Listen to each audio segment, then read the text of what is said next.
and this is our second video talking about your trip to Disney World. We're doing these videos because we've been asked several times by our friends about our trips to Disney World, and we talk about them all the time, and people have asked us about tips and tricks, and so we decided to put together a little series of videos to help people plan their trips. On our first video we talked about, before you get to Disney, properly planning your trip and talking about how you get your tickets and flight and all of those things beforehand.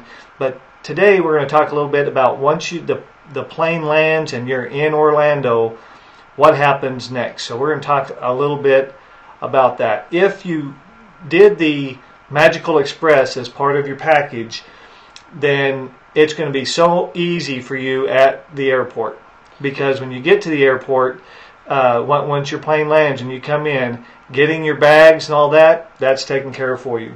Yes, you just go down to the bottom level of the airport and follow the signs for the Magical Express. There are Mickeys along the floor down on that level to help you get your way down there. But once you're there, depending upon which airline you fly in with, some of them automatically will take your luggage. You won't even have to pick it up at the tram, but it'll automatically go straight to the Magical Express. So you don't have to bother with picking it up off the conveyor belt. You just go get in line, hop on the bus, get right to the hotel, and everything magically appears in your hotel room a couple hours later. And here's kind of our airplane ticket, but it'll show you the little Mickey on the back, and so that kind of tells you that that's the Magical Express. That's what's on the side of the bus, that Mickey like that. And once you get down to the level where Heather's talking about, it's all the way to the right. Once you go down the escalators or the elevator, just turn to your right and go all the way down, and that's where you'll run into the Magical Express. Now, once you get on the Magical Express, they'll start playing some videos, because it's about a 15-minute bus ride till you get to where all of the resorts start. So you'll enjoy that bus ride. They'll have some videos there for you. The kids will like them. But even if you're a little bit older, the cool thing is they play some of the old cartoons and things as well. So a little nostalgia there for you. Also, just keep your cameras ready, because they'll be going through the original arches into the Magic Kingdom, and everything arches that you only see going in on your bus. You won't see the other you'll see the ones going into each of the individual parks, but the main big one is out there, so they tell you to make sure you have your cameras ready.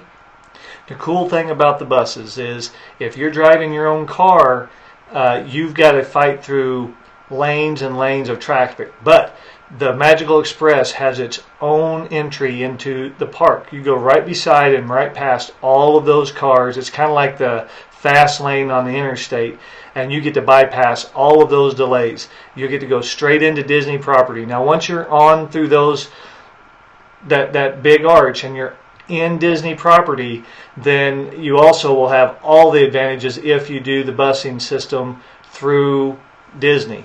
If you're still in your own car, you've still got several stops and different things you have to do in parking lots you may have to deal with when you get to your resort. But if you use the Disney traveling, you don't have to worry about that at all. And we certainly recommend Disney resorts. We've stayed at Disney resorts. We've stayed not at Disney resorts, and we've certainly really enjoyed the Disney resorts. Disney's made it's so much more of an advantage to stay on property versus not staying on property. Just the different buses going around to the different parks definitely makes it easier. The other thing that makes it really nice is their extra hours at the park. Some parks have early morning extra hours, and some parks have evening hours. You have to pick up the schedule at your hotel, and then it'll tell you which ones for the week are having extra hours. So if you are a morning person and you like to get up early and go to the parks. Or if you're a night owl, when we were there, one of the parks was actually open till 3 in the morning. It was kind of nice. Because we got there late because of delays in our flight, and so we stayed at the Magic Kingdom till 3 in the morning. And we stayed and took advantage of all that time. Let me tell you something else. When you're deciding on which resort you want, there's all kinds of resort levels. They have resort levels that are very expensive and have a lot of nice amenities, and they have some that are more budget friendly. You just have to decide what's right for you. you have to decide what kind of a trip you want. Are you going to spend a lot of time at the resort or in the parks? Are you going to spend a lot of time just relaxing in a room, or are you going to be on the go a lot? That may help you decide whether you're going to want to spend more money on a room or more money in the parks. So just something to consider. We've stayed at the value resorts, and we've enjoyed our stay at the value resorts. We've stayed in the family suites, and we've stayed in just regular rooms. So there's a lot of options of what kind of resort that you're going to want to choose from when you get to Disney. And just think about, how much time am I going to be in the room? How much time am I going to be in the parks? For us, we focus on the parks. We just basically come to the room to sleep, to shower, and then to go right back to the parks. So you have to decide what's right for you. Yeah, I enjoy the suites the most because it gives the adults a little more privacy versus the kids. There's also the extra 2 bathrooms in a family suite. I definitely enjoyed that a little bit more versus just staying in a regular room at the value resorts. But definitely, I just couldn't see spending the money for a higher-end hotel when we're not going to be there very much. But definitely, you'll see that there's more families at the value resorts versus at some of the higher-end resorts. So if you're just a couple looking to go, sometimes it's probably better for you to maybe stay at the higher-end hotels, so that way you won't be around the kids if that's not what if you're looking for a break from the parks. Now, all of the Disney resorts, they have laundry service if you need that. They all have pools pretty much. They all have game rooms. At least the value resorts all have these things, and they all have restaurants. Now, we didn't use the restaurants, but they are there. They also have like little shopping if you needed an aspirin, or if you needed something that maybe you'd pick up at a convenience store. They have shopping for that. So they do have some of those things. If you forgot something back home and you needed a little something, you can probably get it taken care of right at your resort. And also, if you saw something in the parks, as far as a shirt or a mug that wasn't available, you forgot to grab it, it's available at the hotel too. Now, also know, if you stay on Disney property, one of the advantages of staying on Disney property is if you buy something in the parks, you can have it sent back to your hotel, to your room. They will gladly do that. It's a perk of staying on property as well. And if you use a credit card to reserve your rooms with, that same credit card can be used. You won't actually use that credit card in the park, but your ticket will be used to scan your purchases in the park, and it will reflect back to that credit card. So when you go to the parks, all you really need is basically your room key. That is also your ticket to the parks and also your credit, and it reflects back to your credit card. So they've really simplified it for you to make it really easy. If you're also afraid of leaving stuff in the room, they have a safe in each of the rooms so that you can put any of your valuables in there as well. So if you don't want to carry your whole wallet with you and all you want to take is that key to the world, that you can leave everything else in the hotel room. I would definitely suggest, if you're going to, before you go, investing in a lanyard with a little pocket in it. You can buy them there. Of course, they're going to be a little more expensive because you're buying them on Disney property. But especially if you're doing extra hours, they want to see that room key in order to let you on the rides, because that keeps those people that aren't on property from getting on the rides at that time. And you will have to show your room key or your ticket to the world when magic hours take place. Now, when you get there, and it depends on what time you show up, what you're going to do that first day. But once you get there and you either decide to go into your room if you want to, or what we've always done is we just walk right back out the door after check-in, and we get right onto one of the buses taking us to one of the parks. And that's the other thing we want to talk about, is the busing system from your resort. When you check in and you're in your resort, there's a location at every resort where all the buses show up, and they may take you to Hollywood Studios or to the Magic Kingdom or to Animal Kingdom, Epcot, Downtown Disney. Now, if you want to do the water parks, they also take you to the water parks as well. Now, depending upon which resort you stay at, also determines whether those buses run more frequently or less frequently. The value resorts have buses that are pretty much constantly there. About every 10 to 15 minutes, they're running from that hotel, from the hotel to those places as well. And then some of the other hotels that are more of your higher end ones may have one bus that picks up at all locations and then goes back, so you'll wait a little bit longer for your buses. Yes, it depends on what resort you're at, if they have a dedicated bus, or if you might go and pull into a couple of other resorts and pick up more people, and then they head to the park. It's not that big of a deal. We've done it both ways. We've stayed at one value resort that picked up at 3 different value resorts. Basically what it is it just depends on the size of the resort, because the last time we went, we stayed at a very large resort, so it had a lot of people that was already there, and it pretty much could fill a bus. So it really depends. It's not that big of a time difference, but you may want to weigh that in your decision. The busing system, just be prepared for a few things. One, we love the busing system. Definitely. I don't like to drive. If you drove your own car and you think, well, we're going to park at the value resort and we're going to drive to every one of the parks that we go to, it's not going to be as pleasant of an experience for you, because you're going to have to park in a huge parking lot, and then you're going to have to walk up to the gates. The busing system picks you up at the front door and takes you very close to the front door of the parks. So it's right from your resort right to the parks, and you don't have to worry about your car being parked out there if you drove your car, if you didn't fly in. We have flown in, we rented a car our first time, and it was a waste of money because we almost never used that car. There was no need for it. So we would definitely recommend just using the busing system, not renting a car, not using your own car. If you did drive in, leave your car at the resort, use the busing system. Now, one of the things about the busing system is they have to accommodate a lot of different needs. So some people have special needs.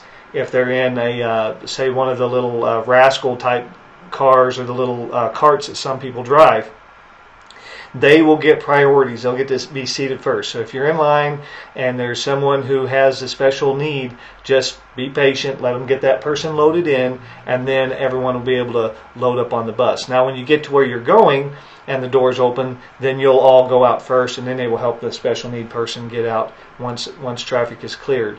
But just to be aware that that is part of the busing system. Definitely. Also, just because they'll let people stand on there just like you would on a bus in bigger cities, stand. So please, if you don't get a seat, just know that you might have to stand. Now, if you have little kids, sometimes there's room for them to scoot together on a seat, or some people are nice enough to stand and let the kids sit down, because some of them aren't big enough to hold themselves up on with the rails. And the buses also have video shows that kind of talk about the park that you're going to. And so if you're brand new and you haven't been before, you kind of want to watch those videos. They may have some up-to-date information for you on those videos, and they're fun to watch. And they kind of occupy your time. And if you have kids, they'll occupy the kids' time as well. And here's one thing that we've always done, and it's kind of been fun for us, is you may be someone who may be quiet back home or shy back home, but you're in Disney World, and you're going to probably meet some people that you set by on the bus, or their kids talk to your kids. We met people from Canada and Wisconsin and from all over the United States just on our bus rides and visiting with them, and sometimes they may have a button on that it's their first trip to Disney, or it's their birthday or whatever, and that's part of the magic, is wishing someone you don't know happy birthday, or hey, I hope you're enjoying your first time to Disney, or you might be the one with the button that's saying it's your first time to Disney, and you'll find out just how friendly people are. But the bus rides are a necessity because the parks are spread out. Disney World property is huge, and who knows what all they're going to plan in the future.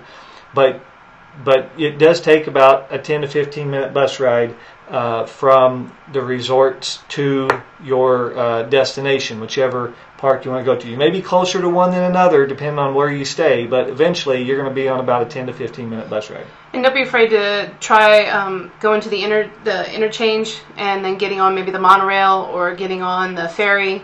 Give your kids that experience of getting on the different types of transportation that they have available.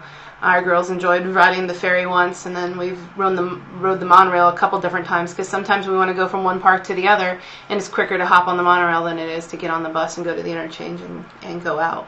But some of the monorail runs between a couple of the different parks. Also, if you are staying at one of the parks and want to go out to a different hotel to eat, some of the monorail takes you out to the hotels to eat as well. Now, the only two parks that are connected by the monorail, the Magic Kingdom and Epcot. They don't connect Hollywood or Disney Studios. They don't connect Animal Kingdom. They just Epcot and the Magic Kingdom. But in between there, like Heather said, there's the Polynesian Resort, which also has Ohana's and a couple of other places inside there. We're definitely going to talk about Ohana's in one of our future videos about places to eat. But the monorail goes right through Ohana's, or right through the Polynesian Resort, which takes you to Ohana's, and it's just such a fun way to just move around from one place to the next. You can take buses and those things, but when you get a chance, even if you're just a couple there, take a boat ride when you can, or hop on the monorail between, if you have park hopper passes, and we definitely recommend park hopper passes. But if you want to go between the Magic Kingdom and the Epcot, definitely, just have fun and ride the monorail. And that's one of the things we're going to talk about in one of our future videos is don't plan your day so tight that you don't leave yourself a little room for some of the traveling you're going to be doing from park to park, or some of the other things that you don't want to miss. If you try to plan so tight and plan things, you're going to be just a slave to that schedule, and you're really going to miss out on a lot of the fun things that you can experience once you're in the parks. And we're going to talk about inside the parks in our upcoming videos, and we're going to go over each and every park and talk about our favorites and some of the favorite places to eat and favorite snacks. There's just so much to do. But we want to just kind of get your toes wet and explain how the process works on getting to Disney, how to plan getting to Disney, and then how to use the system once you're there. So I hope this is helpful, and we look forward to listening and hopefully see some comments on these videos from your experiences at the parks. And so for this time, I'm Earl. I'm Heather. And we'll see you next time.